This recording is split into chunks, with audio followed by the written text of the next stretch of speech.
Et moi, je veux que ce truc-là, qui est la deuxième dérivée de G, soit positif, quel que soit SI et SJ.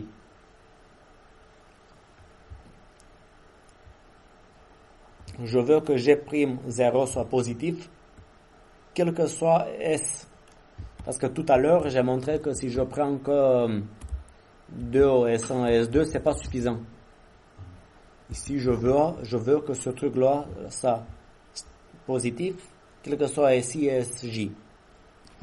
On va écrire cette formule d'une manière plus compacte. Ça, c'est HF, c'est la matrice hessienne de la fonction. Ça veut dire, je dérive x par xi et par xj. Donc, je me retrouve avec une matrice n fois n, en fonction des valeurs de i et j. Donc, cette formule-là, là, il y a du calcul à vérifier. Peut-être vous reprenez le slide à tête reposée, mais ce truc-là, on peut l'écrire comme ça.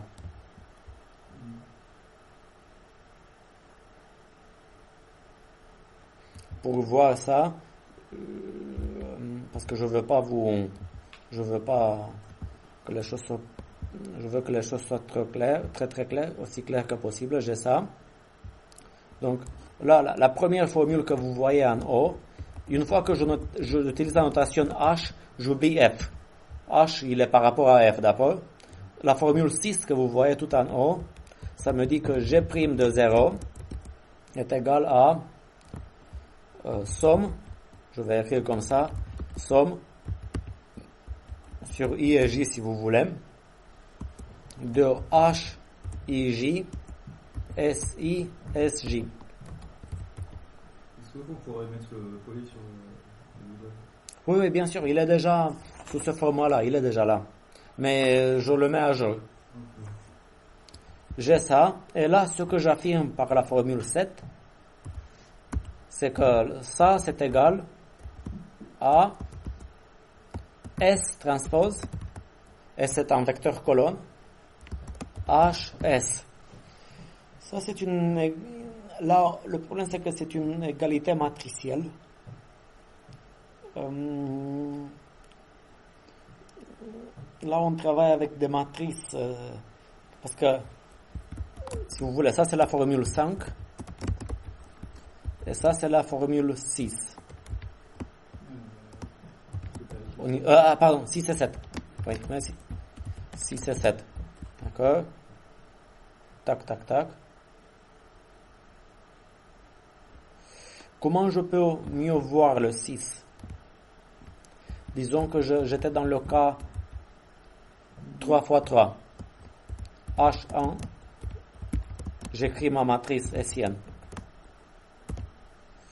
Elle est symétrique, sauf rare exception, hein, pour ceux qui nous concernent.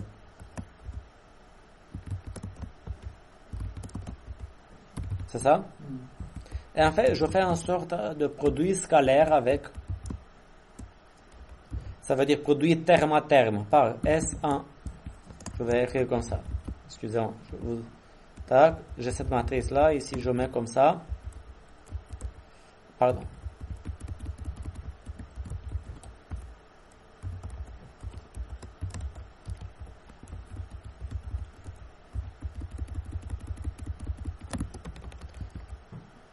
Ça, c'est une autre manière d'écrire la formule 6.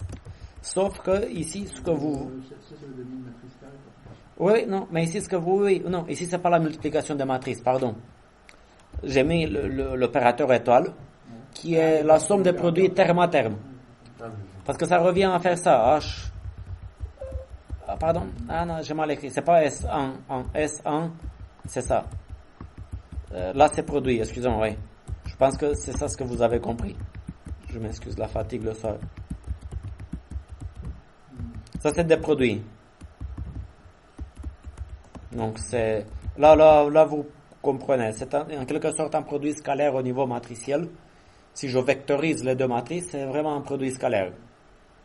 Ça veut dire... Là, à la fin, ça donne un résultat qu'on va faire oui. la somme de tous les... Oui, ça veut dire ça. Ça. Ouais, ça. Oui, oui. Non, Oui. Donc là, j'écris au tableau. Ça fois ça. Plus ça fois ça, d'accord?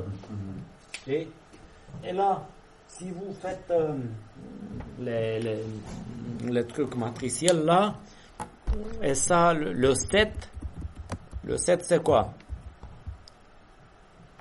Tac. Ici c'est S1, S2, S3, S transpose. Après, matrice carrée H. D'accord?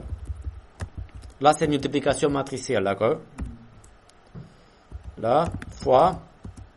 C'est pour ça, ici, je vais écrire S prod, produit scalaire, d'accord? Prod scal, d'accord? Et ici, je peux mettre multiplication de matrices. Ça, c'est des matrices ou des vecteurs.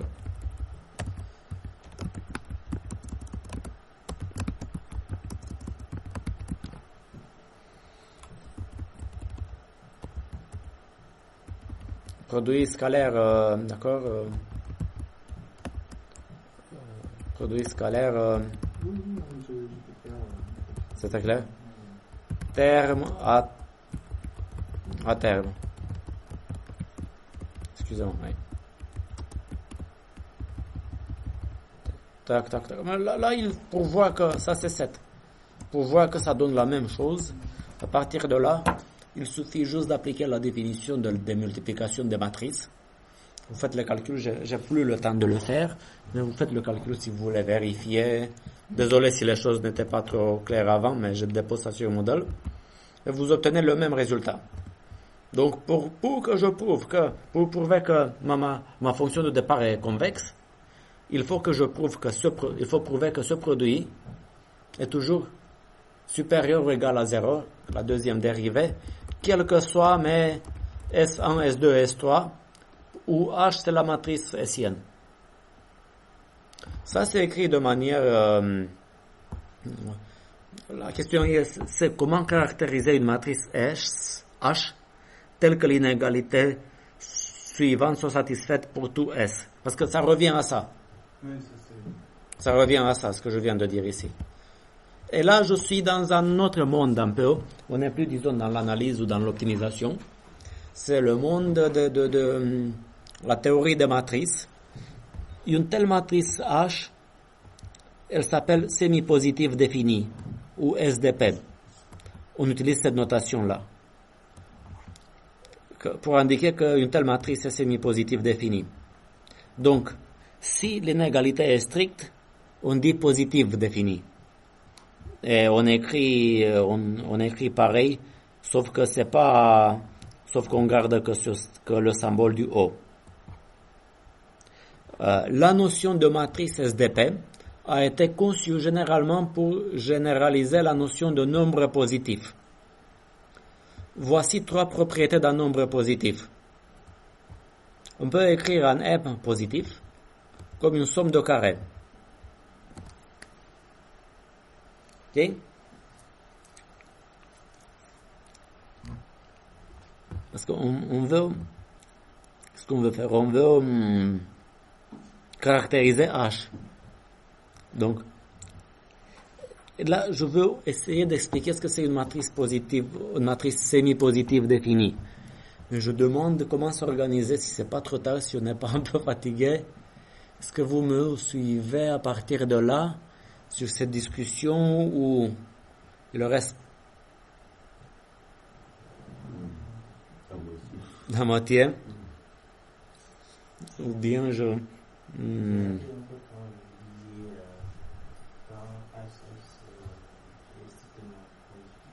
Là, donc si ce truc-là est supérieur ou égal à 0, quel que soit S, ma matrice est SDP, on écrit comme ça. Si c'est toujours strictement supérieur à 0 pour un S non nul, parce que si S c'est 0, c'est 0, alors on écrit M, je vais l'écrire au tableau, au lieu de ça, on va écrire M comme ça. Et ça c'est strictement SDP. ce qui correspond à une fonction strictement convexe.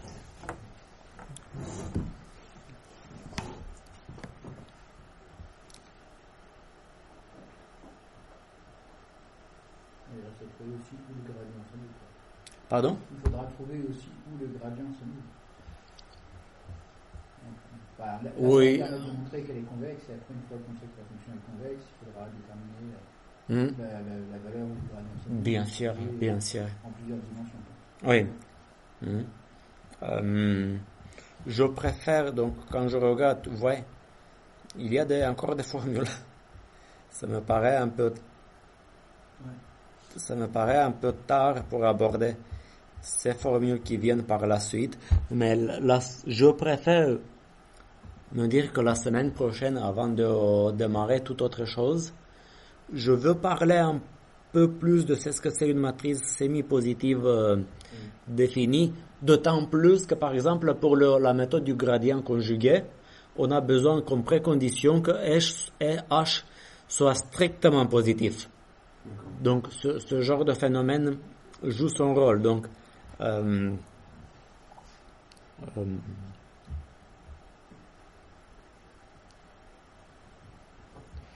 tout ce que je veux dire, là on peut aborder ça. Pour toutes ces propriétés, on peut trouver une propriété correspondante dans le monde des matrices SDP. Ce que je peux faire la prochaine fois avec vous.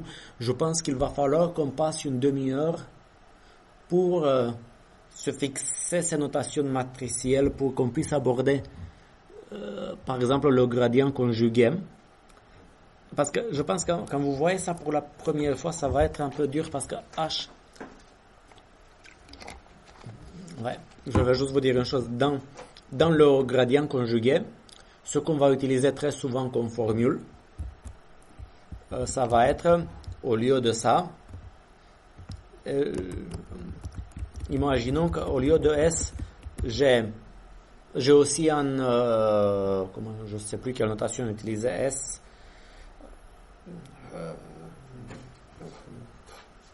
Je peux pas dire T. Je peux avoir U transpose H S. Donc comprendre, parce que déjà je pense que quand vous voyez ça pour la première fois, qu'est-ce que vous comprenez dans tel produit? C'est quoi U c'est un tableau comme S, c'est une colonne, un vecteur colonne comme S. Là, quand je vois ça, du coup, S c'est la section. C'est en quelque sorte. C'est le vecteur qui indique la direction selon laquelle on fait la section, quoi. Et parce que du coup, si on prend 1, 0, on a directement la dérivée selon 1, 0. Si on prend 0, 1, on a la dérivée selon Oui, mais ici, ce que je veux vous transmettre comme notion, il faut qu'on fixe ça pour la semaine prochaine. C'est que dans le monde matriciel, parce que ça peut représenter quelque chose au niveau de la fonction. Mais j'ai jamais mentionné ce que ça représente U au niveau de la fonction. Mais généralement, j'ai mon H, un S et un U comme ça. Est-ce que vous voyez ça? Parce que je pense qu'il faut passer du temps au début. Pourquoi je dis ça? Comment ça se représente comme des vecteurs et matrices? Oui, parce que je prends ça, excusez-moi, oui. Oui. Oui. Oui, c'est bon. Mais laissez-moi juste vous dire une chose. C'est bon. Il faut voir cette formule-là. Et avant d'avancer, est-ce que c'est clair que le résultat c'est une valeur? Pourquoi? Parce que le résultat de cette multiplication, c'est une colonne. Là, je multiplie la colonne avec avec une ligne, oui. Donc c'est une valeur. Donc il faut vraiment avoir cette vision pour avancer. Par la suite, est-ce que S c'est une section dans une fonction? Je veux juste démarrer la semaine prochaine sur la notion de matrice semi-positive définie au sens général. C'est bien avec ce que vous aviez vu avant, ce que vous disiez avant. Si oui. on dit c'est une sélection, c'est que ça m'aide à imaginer ce que ça veut dire, ce ce que la condition de semi-positivité implique sur la fonction, c'est Oui. d'autres manières de dire que toutes les sections sont... Oui, parce que convexes. le plus simple, c'est peut-être de revenir sur cette fonction qu'on a prise ici. Et ici, le Hessian de cette fonction-là, c'est quoi? Je dérive 2 fois Paris. Oui, 2. Je l'avais. C'était -3. Moins 3. 2 moins 3, Moi- moins 3, 2. Oui, c'est ça. Et là, je me pose la question, est-ce que ce truc-là, c'est semi-positif défini ou pas? Alors, oui, justement, c'était là où je me... Parce que son déterminant est négatif. Déjà, son déterminant est négatif. Mais oui. Mais du coup, si on utilise le contre-exemple de tout à l'heure, plutôt que... Enfin, évidemment, bon, ça c'est non, mais le contre-exemple de tout à l'heure, c'est si on fait 1, 1, moins 1, 1 des deux côtés, ben, ça va pas nous donner un nombre... Oui, un nombre- parce que c'est pour ça, excusez-moi. Donc, c'est pour ça je reviens sur... excusez-moi. Donc, je prends cette formule-là, je reviens sur ce que j'avais écrit, je réduis ça à 2 dimensions. Donc, j'oublie ça. Donc, je reviens en 2 dimensions. Ok, vous comprenez? Et du coup, là, si on fait 1, 1, 1... Oui, 1, 1, et si je prends A moins... c'est ça? Ouais, ça va donner -1, -1 en ligne, et puis après, -1, -1 plus -1 plus -1, ça donne -2. Laissez-moi mettre moins A si vous voulez. Parce qu'après, on va voir quelle valeur de A fait le jeu. Parce que le moins 3, ça vient du fait que j'ai mis moins 3 ici. Non, c'est 1, 1, c'est le truc. C'est 1, 1 fois... et Bien 1, 1. sûr. C'est 1, 1 à gauche. Le vecteur, c'est 1, 1. Oui, là, il y a écrit -1. Voilà. Donc ici, et ici, grâce à cette égalité-là, c'est un produit terme à terme du SS. Ouais, je prends ça. C'est un produit terme à terme.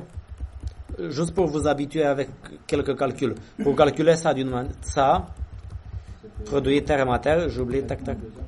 Oui, donc ça, tac, tac, produit terme à terme, d'accord. Et ici, et mon produit terme à terme ici, S1, S2 valent 1. Tac, pour calculer très très vite. Et ici, j'ai ma matrice.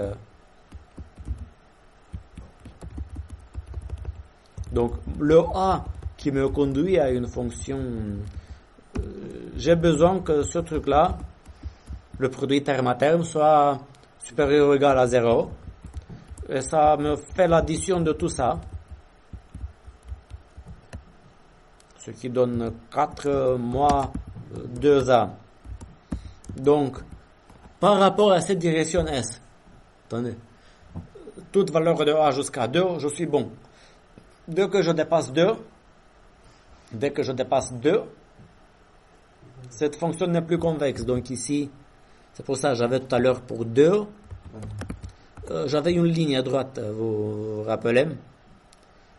Parce que la ligne à droite que vous voyez là, c'est comment la fonction évolue sur la direction 1, 1. Donc du coup, ici ce que je vous dis, si A vaut 2, et pas plus, ce produit vaut 0.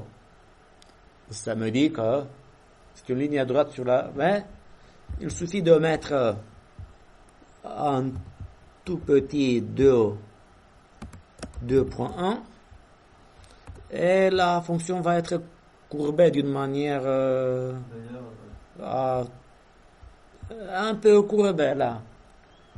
Donc elle n'est plus convexe. Ok, donc d'une manière plus générale, la question qui est importante ici, parce qu'il me reste 6 minutes, je me pose ça comme question, pour quelle valeur de A cette matrice SDP, quelquefois S, et là vous comprenez, Là c'est plus compliqué. Là c'est plus compliqué à gérer, mais je vais juste vous dire une chose.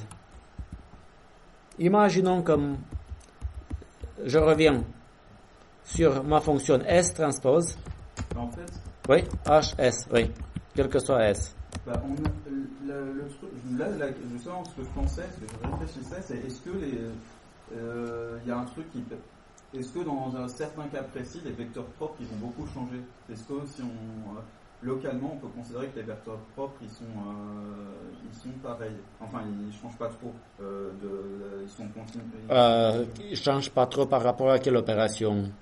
Bah, c'est-à-dire que est-ce que si on reste local, qu'on a des vecteurs propres à un endroit dans la fonction, est-ce que oui.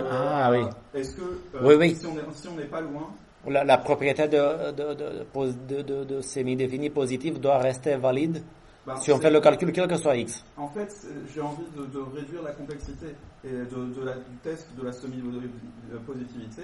Ouais. Pour ça, on inverse une fois, on décompose une fois en vecteur propre la matrice SN à un endroit, et on peut tester à un autre endroit de la courbe facilement en faisant le même vecteur propre. Si on part d'une fonction quadratique comme celle que j'ai posée, où la matrice hessienne est la même partout,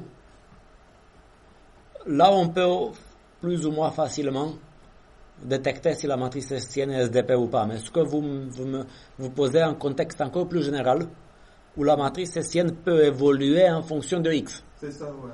Là c'est un peu trop dur, mais on peut, ça veut dire, si vous voulez, vous pouvez répondre au dernier mail que j'ai écrit, et si vous pouvez me poser la question d'une manière plus précise, pour quel type de fonction, si c'est une fonction cubique, je peux peut-être encore m'en sortir, mais si c'est une fonction la plus générale du monde, on peut même pas savoir si elle est convexe, sauf si on calcule les vecteurs propres pour vérifier que c'est SDP dans tous les points X. Ce qui est un casse-tête terrible. Mais ici, je veux juste vous dire ça. Excusez-moi, c'est la fin.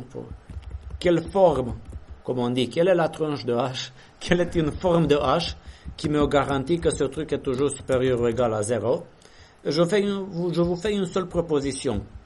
Est-ce que vous voyez très vite à cette heure tardive, si j'ai le vecteur U, et j'écris U fois... J'ai fini dans 5 minutes. Qu'est-ce que vous voyez si je mets U fois U transpose? Vecteur colonne fois vecteur ligne. Là, c'est un produit scalaire. Ah non, c'est l'inverse. Ah oui, non, merde. Oui, ça c'est un produit scalaire. Ah oui, non, pardon. Ça c'est une matrice. J'ai dit dans le... Ouais. Ça c'est une matrice. Oui, putain. Et à la case IJ, je mets UI fois UJ. Ouais. Et admettons que H, c'est une somme sur plusieurs U, si vous voulez, de U fois U. Ok. Oui, à cette heure tardive, on peut faire des erreurs. Et là, j'écris ST fois somme sur U. Donc, il y a plusieurs U. De U fois U transpose fois S. C'est-à-dire qu'on doit trouver une matrice U ou une somme de matrices U qui font ça, parce que là, si je décompose ça revient à dire, ça c'est égal à somme sur U, donc c'est distributif, fois ça, c'est égal à ça. Et là, c'est égal à, ça c'est quoi? C'est produit scalaire de S et U. D'accord? Et derrière, c'est fois le produit scalaire de... Vous allez voir. Donc, ça c'est somme sur U, produit scalaire de S et U. Je vais écrire comme ça. Prod scal S et U. Multiplié par... Produit scalaire de U et S. Produit, qui est la même chose que produit scalaire de S et U. Donc au carré. Oui. Donc, somme sur plusieurs U de cette manière-là égale, c'est égal à ça au carré. Donc, je suis bon. Je suis bon parce que je veux que ce truc soit positif. supérieur ou égal à 0. Si j'ai une somme de carrés, Ah oui, c'est forcément positif. c'est forcément positif. Donc si je peux écrire mon U comme une somme de ce type-là, pardon, si je peux écrire mon H comme une somme de ce type-là, Ah oui, ok. ma fonction est SDP. Et ma fonction de pareil convexe.